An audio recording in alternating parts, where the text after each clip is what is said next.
Boa noite, irmãos e irmãs. Eu sempre fico feliz de estar aqui com vocês. Estar nessa casa sempre preenche meu coração de alegria. Muito obrigada sempre pelo convite. Bom, irmãos, hoje o nosso bate-papo vai ser sobre esse livrinho aqui. Brasil, coração do mundo, pátria do Evangelho. Porque nunca antes foi tão atual falar sobre esse livro.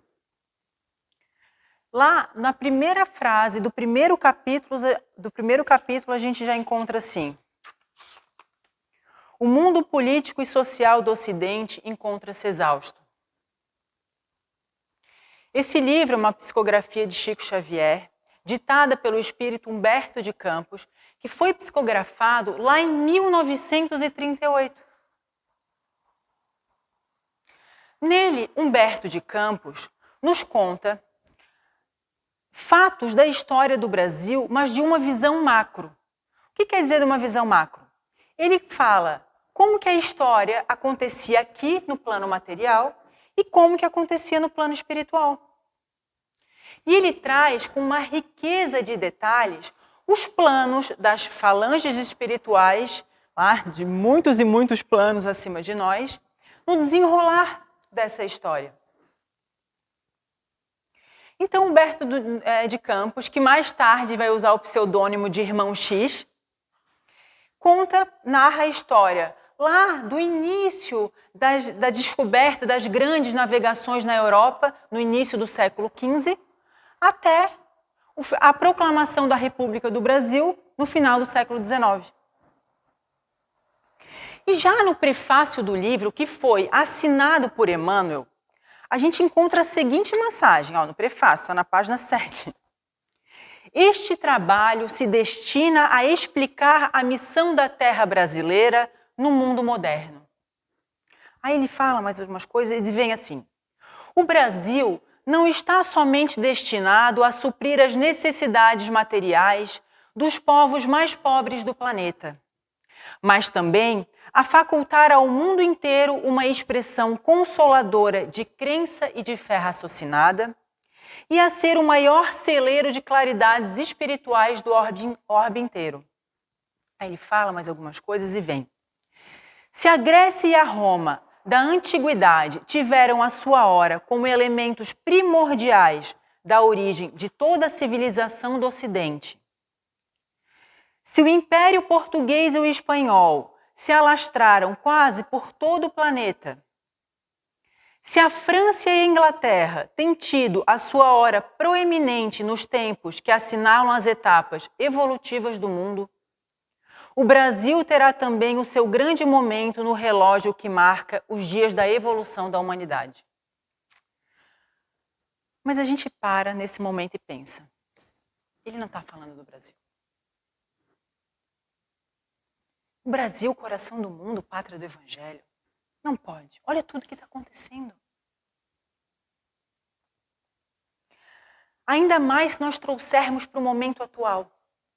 Um momento de dificuldade que nós estamos passando. Talvez um dos momentos mais difíceis da nossa história como humanidade. Principalmente como sociedade brasileira. Um país chamado Brasil, onde tem os maiores índices de violência do mundo. Onde 11% da população brasileira se declara como voluntária. Onde nós temos mais de 1 milhão de abortos por ano.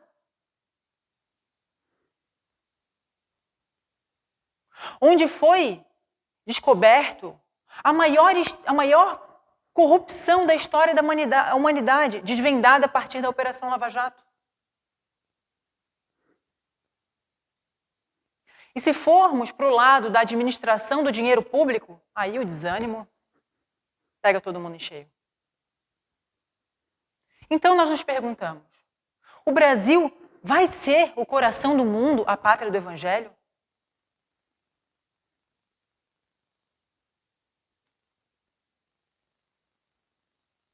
Eu assisti há um tempo atrás um seminário do Haroldo Dutra Dias, onde ele traz uma interpretação muito legal sobre esse livro. Eu vou compartilhar com vocês. Mas antes, a gente precisa entender o que essa obra diz. Quando nós lemos o título Brasil, Coração do Mundo, Pátria do Evangelho, nós imaginamos que o Brasil seria uma nação, modelo político, modelo social, modelo econômico, que seria exemplo para todas as outras nações do mundo. Só que isso não é Jesus. A obra começa, o livro começa, narrando a vinda de Jesus à Terra. E Jesus, o Cristo, vem como governador espiritual do planeta. E pede uma reunião com os anjos que o assessoram. Ele pede um inventário sobre o cristianismo no mundo. Mas o semblante dos anjos fica envergonhado. E o semblante de Jesus fica triste.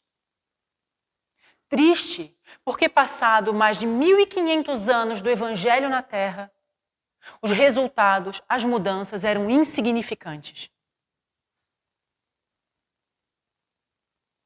Aí, diz Humberto de Campos no livro, e o semblante dos anjos se fecha. A situação era grave. Então Eliu, ou Eliel, dependendo da tradução, que é o espírito encarregado sobre as questões sociológicas da terra, fala assim para Jesus: Mestre, há terras novas, virgens, que podemos recomeçar. E Jesus fala assim para Eliu: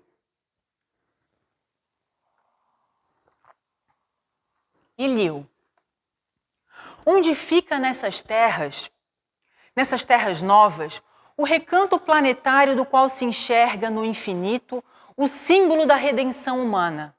Aí Eliu responde: esse lugar de doces encantos, mestres, de onde se vêem no mundo as homenagens dos céus aos vossos martírios na terra, fica mais para o sul.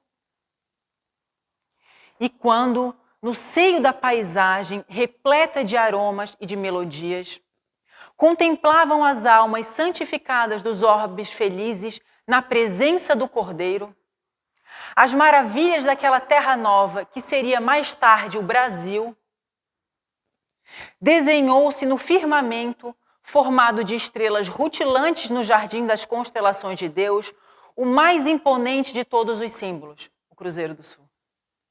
Mãos erguidas para o alto, como se invocasse a bênção de seu pai, para todos os elementos daquele solo extraordinário e opulento, exclama então Jesus: para esta terra maravilhosa e bendita será transplantada a árvore do meu evangelho de piedade e de amor. Aí ele continua uma narração maravilhosa. Então Cristo transplanta a árvore do evangelho aqui no Brasil. E nessa mesma reunião desses espíritos que assessoravam Jesus, nós temos a nomeação de Ismael, por Jesus, como governador espiritual do Brasil. Então Ismael começa um trabalho para começar a criação do nosso país, mas as coisas não vão bem. E ele pede uma reunião com Jesus. Então Ismael vai até as esferas superiores e chega até o Cristo com um semblante triste. Como diz Humberto de Campos, com uma amargurada angelitude. E fala para Jesus: Senhor, sinto dificuldade para fazer prevalecer os vossos desígnios nos territórios onde pairam as suas bênçãos dulcificantes. Só que o anjo não consegue continuar.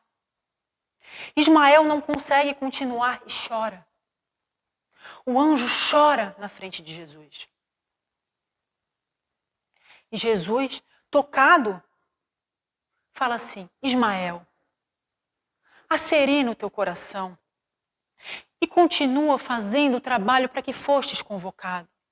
Confia nos desígnios do Pai, pois sabemos que cada um colherá aquilo que planta.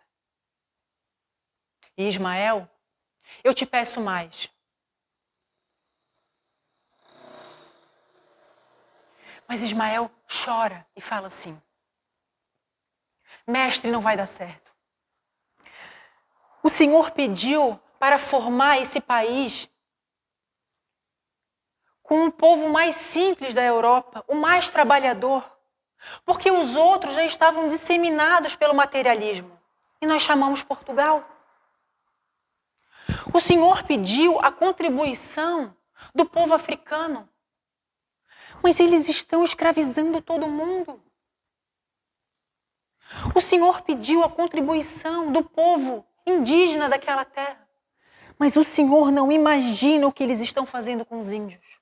E chora na frente de Jesus. E então, mestre, Jesus emocionado, eu que fiquei emocionado. Jesus emocionado fala para Ismael: Ismael, você vai nas regiões mais tenebrosas da terra e vai chamar todos os espíritos que faliram nas cruzadas, todos os espíritos que faliram na Inquisição, todos os políticos corruptos da terra, os generais assassinos, os religiosos que tombaram, os espíritos rebeldes. Reúne todos esses espíritos e faça que o solo brasileiro os acolha. Ismael, fiel ao nosso mestre, vai nas regiões mais tenebrosas da terra e levanta uma bandeira: Deus, Cristo e caridade. E uma legião de espíritos infelizes segue o anjo e começa a reencarnar no Brasil. Isso está no livro.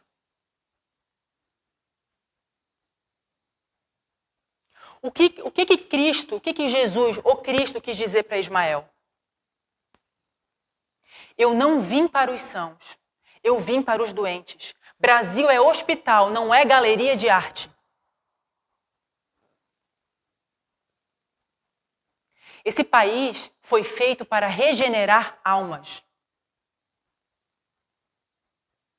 A nação brasileira reúne o que há de pior. E por que o pior está aqui? Porque aqui é o grande hospital de Jesus. Então, respondendo à pergunta que a gente fez lá no começo, se o Brasil vai ser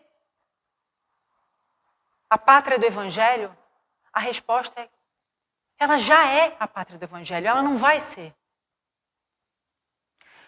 Só que a gente se pergunta, ela já é para quem?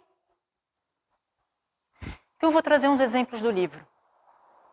O primeiro é sobre um espírito que tinha profundas dívidas espirituais e reencarna no Brasil nas primeiras horas, na formação do nosso país, como Padre Anchieta. E ele faz um grande trabalho. Só que, e consegue uma grande transformação moral. Só que ele ainda precisa aperfeiçoar alguns traços de docilidade e brandura. Então ele reencarna novamente como Fabiano de Cristo. E faz um trabalho lindo. E consegue a sua redenção espiritual. Agora vamos perguntar para ele se o Brasil não é a pátria do Evangelho. Outro exemplo é Padre Manuel da Nóbrega, que é uma das encarnações do nosso querido Emmanuel. Essa é uma história que ele conta em uma psicografia de Clóvis Tavares. Ele fala assim, que estava numa reunião íntima com Chico e fala: eu, cansado das posições de mando, resolvi fazer um sacrifício que minha querida esposa já havia feito há muitos séculos atrás e vim para o Brasil. Essa história da Lívia, a esposa dele, está no livro há 2000 anos. uma psicografia de Chico. E agora, pergunta para Emmanuel se Brasil não é o coração do mundo, pátria do Evangelho. E ao lado deles, quantos? Nós temos Dom Pedro II, que foi o soldado Longinos que feriu Jesus com a lança. Nós temos aqui no livro um diálogo de Jesus falando assim para Dom Pedro, Longinos. Olha, você vai reencarnar, você vai fazer um belo trabalho, vai trabalhar bastante, só que você não vai ser reconhecido. E essa vai ser a sua redenção. E o trabalho de Dom Pedro II, todos nós sabemos. Então, o nosso país já regenerou muitos espíritos que não teriam condições de ser regenerados em outros locais do planeta. E é esse o enfoque que a obra dá. É esse o enfoque que o livro dá. O Brasil só é o coração do mundo, a pátria do Evangelho, porque muitos espíritos que tiveram experiências de quedas espirituais por séculos e séculos só conseguiram se regenerar aqui. Porque não teriam condições de ser regenerados em outro local do planeta e vieram para cá. Um ambiente totalmente renovado, um país novo que está se construindo. Porque a nossa idade, comparada com outros países da Europa, por exemplo, é ridícula. Agora, se nós imaginávamos o Brasil, o coração do mundo, pátria do Evangelho, como um local só de espíritos puros, daí realmente a gente se frustra. Só que essa não é a proposta. A proposta do Brasil é ser um país que acolhe, que regenera, justamente por ser um país novo. Qual outro país do mundo existe tanta fraternidade? Qual outro país do mundo que reúne tantos outros povos do mundo? Olha quantas colônias nós temos no Brasil, alemã, chinesa, japonesa. E quantas outras que nem me vêm na cabeça. Só que a mensagem do livro que tem que fazer sentido para todos nós é: o Brasil foi celeiro de redenção para milhares de espíritos. Mas será se ele está sendo para a gente? Nós estamos sabendo aproveitar a reencarnação aqui no Brasil?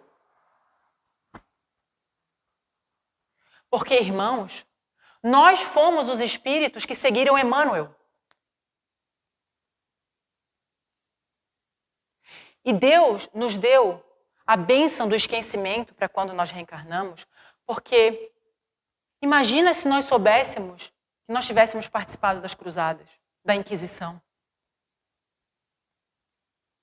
Nós não íamos aguentar, nós não conseguimos, não temos emocional às vezes nem para lidar com os nossos conflitos de agora.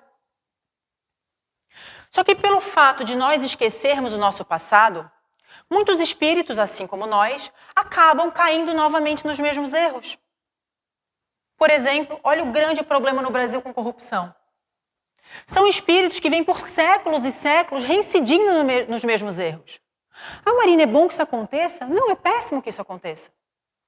Só que esses espíritos vão ter que voltar centenas e centenas de vezes, quantas vezes forem necessárias, para recuperarem os seus erros e aprenderem.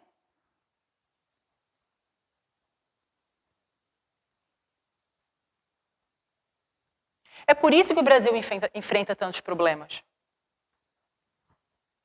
Por sermos uma nação jovem e por abrigarmos essa quantidade de espíritos complicados.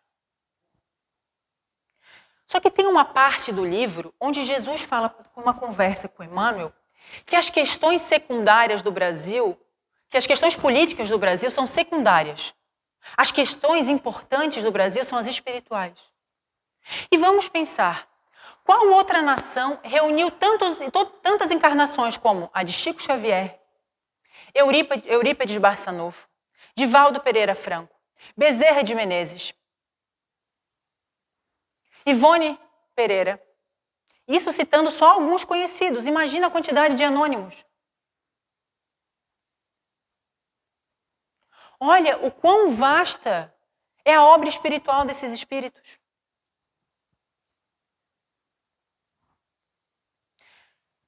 Só que a gente precisa considerar que tudo depende do ponto de como nós medimos o Brasil. Se nós medimos o Brasil pelas questões políticas, realmente o Brasil está lá embaixo. Se nós acreditamos que a questão econômica é a mais importante para o espírito, aí realmente o Brasil está lá embaixo. Mas será que é isso que Jesus usa para medir? Porque existem nações super desenvolvidas, com a questão política estável, com a economia estável, a questão social estável, sem desigualdades sociais, mas que nós não encontramos praticamente uma família que não tenha perdido um ente querido por suicídio. Nações onde é tudo diferente do Brasil, mas que tem o maior número de suicídios per capita do planeta.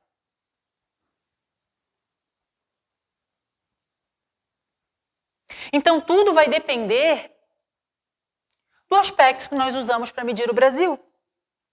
O que você leva como prioritário? Só que nós não podemos esquecer também que nós precisamos pensar sob o ponto de vista do espírito imortal. E aí, o Brasil é um celeiro de bênçãos. Nós temos o maior movimento espírita do mundo. Nós temos o maior movimento católico do mundo. Nós temos o maior movimento evangélico do mundo. E isso é uma luz que nós não podemos ignorar. Mas também temos uma quantidade enorme de problemas que precisam ser superados. Só que vão levar décadas e décadas para conseguirmos superá-los. Por quê? Porque isso depende de uma reforma íntima de cada um de nós. E de todo cidadão brasileiro.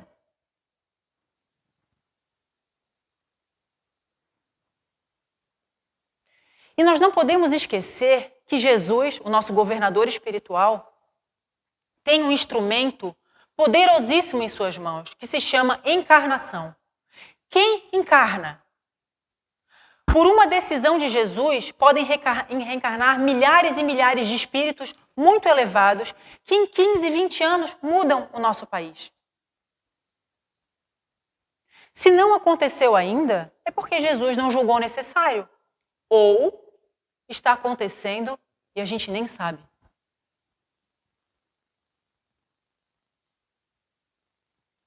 Então, irmãos, como espíritas, quando nós nos deparamos com notícias tristes, quantidade de mortes na TV, a quantidade de dinheiros desviados, nós devemos parar e pensar, meu Deus, talvez não exista uma nação tão rica. Quando nós olhamos para a biodiversidade da nossa natureza, nós devemos pensar, meu Deus, talvez não exista um país com natureza igual à nossa. Mas, Marina, então o que está faltando? A educação. Educação em seu mais amplo sentido. Porque quando na minha vida eu não tiver um ato de corrupção, quando nas ruas nós não encontrarmos nenhum ato de corrupção, quando a gente não der nenhum jeitinho para nada e seguir a regra como tem que seguir, quando tudo isso for uma cultura, o Brasil muda.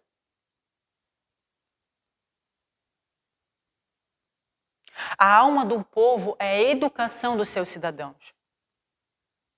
E aqui a gente fala educação moral, educação intelectual e principalmente educação espiritual. E ela começa onde? Dentro de casa, na família. Uma boa noite, irmãos. Obrigada pela educação, de ficarem comigo até esse momento. Obrigada.